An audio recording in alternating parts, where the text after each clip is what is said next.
I was always a big fan of Don Rickles. I grew up watching him on TV talk shows. I never saw him in concert or at a nightclub. And it's funny, people say we have no privacy nowadays because of the internet. But back then, before the internet, I knew that Don and Barbara Rickles took vacations with Bob and Mrs. Newhart because people talked about it on television. They talked about it on television.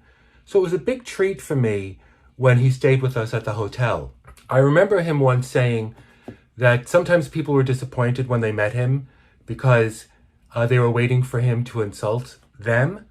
And I get that. It's funny, when you work in a New York hotel and people call from out of state, they want to get a little bit of that New York grit. People sometimes are nervous on the phone or they don't know how to go about calling a hotel. I remember one time a lady said to me, hello, I want to talk to my husband. And I said, listen, honey, I wasn't invited to your wedding. Who are you married to?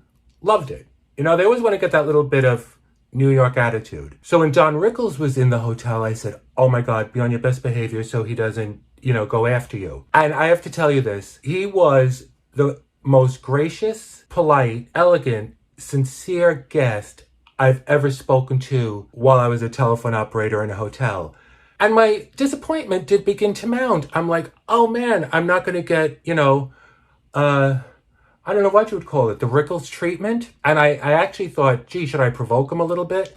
I said, no, don't, because that's just what he doesn't want. And I saw him once walk through the lobby, and I will never forget this. He wore the most elegant sweaters and bills, not dollar bills, could have been fives, 20s, hundreds. Paper money would like slip out of his sleeve, like as almost as if he had a card dealer up there, a shuffler, and you wouldn't even see the pass off, but they would just pop out into his palm and into the doorman's hand, into the bellman's hand, into the concierge's hand. And I said, wow, that is real class. And every now and then people say to me or ask me, where do you want to be in 5 years? I said, I would love to be walking through a hotel lobby, passing out tips like Don Rickles.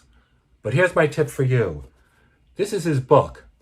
Rickles' book. What else would it be called? I really enjoyed it. If you like, I don't mean to turn this into a endorsement, but if you like celeb bios or you want to read about Don Rickles, read his book and tip your doorman.